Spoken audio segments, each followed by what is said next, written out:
Hello friends, I'm pleased to welcome you back to our channel Kidsy and Family. Today's video we will make the quickest and the most delicious snacks recipe that will cost you nothing.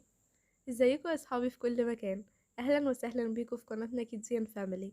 لو انتوا سهرانين بالليل بتتفرجوا على التلفزيون مع الاسره في قعده حلوه كده، او صاحيين الصبح بدري وحابين تعملوا اكله سريعه في 5 دقايق واقتصاديه ولذيذه في نفس الوقت، يبقى فيديو النهارده هيساعدكم كتير. هنعمل مع بعض النهارده احلى فطيره بطاطس بالموتزاريلا، سهله وبسيطه وطعمها حلو جدا. يلا مع بعض نشوف المقادير وطريقه التحضير. So firstly, to prepare the dough, we need 2 cups of flour, a pinch of salt, and 2 tablespoons of oil. You can make it with water or milk, but we'd prefer milk to give it a rich taste. طبعا عندنا هنا 2 كوب من الدقيق وذرة ملح، وهنقلبهم مع بعض وبعد كده بنضيف معلقتين من الزيت. ممكن نعجنها باللبن أو بالمية، بس لو باللبن هنبقى كده بنزودها قيمة غذائية، ونعجنها كويس جدا وبعد كده نسيبها ترتاح لحد ما نجهز الحشوة بتاعتنا مع بعض.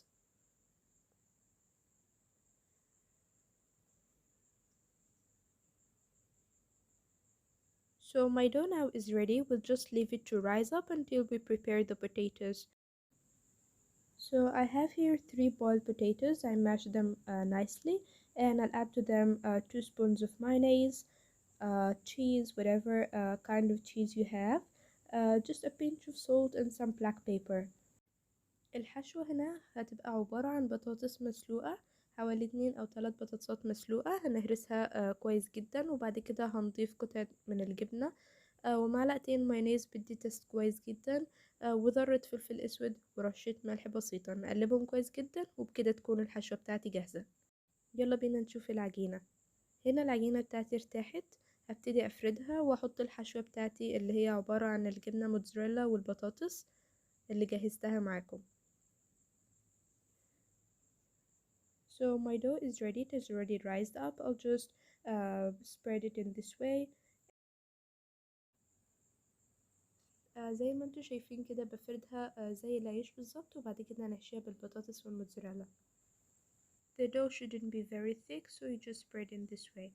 Now I'll start by putting the first layer as mozzarella cheese, and then I add the potatoes which we made together. أول حاجة الطبقة الأولى الموتزاريلا، وبعد كده البطاطس اللي هي الحشوة اللي جهزناها، وبختم بالموتزاريلا على الوش. After that I put another layer of mozzarella on top. I'll fold it in this way as you can see. هلم العجينة بالشكل المحكم ده كده يا جماعة، وبعد كده هبتدي أفردها تاني أو أكورها بالحشوة جواها. So this is how it is now. I just spread once again. At least the stuffed potatoes will be spread all over the dough, and just that it's ready. It doesn't take so much time, and at the same time it will cost you nothing. In a hot pan, I'll add 1 butter portion as you can see, and I'll add the potatoes pie. في طاسة سخنة على النار هلمعها بالزبدة كده وانزل بالفطيرة بتاعتي بالشكل ده، وبعد كده بنزل بمعلقة زيت، وبمجرد لما تاخد اللون هقلبها على الناحية التانية. الفطيرة بتاعت النهاردة يا جماعة صحية جدا، لانها اخدت معلقة زيت واحدة بس ونص معلقة زبدة، مفيش فيها اي فاتس، وفي نفس الوقت سريعة جدا. As you can see, you just spread some little oil on its surface, and by the time it gains this golden color, you put it on the other surface.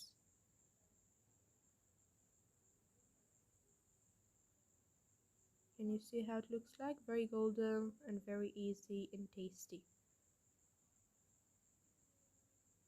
So this is the other one I'm making with you right now. As you can see, it took only 5 minutes.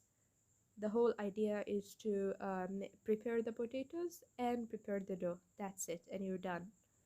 شكلها تحفة جدا وتصلح للفطار أو عشاء، وممكن للمدرسة أو سناكس بين الوجبات. Wow, outstanding pie. As you can see, it's very lovely.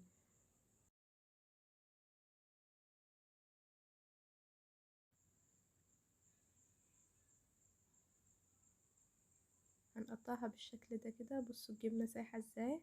واو, you can see this mozzarella, super melting mozzarella, amazing.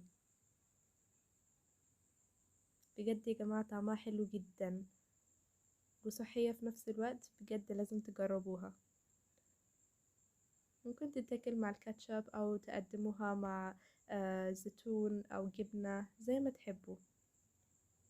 It's a very fluffy, it's very healthy and delicious at the same time. Well, we can serve this delicious pie with cheese, olives, ketchup sauce, whatever you prefer.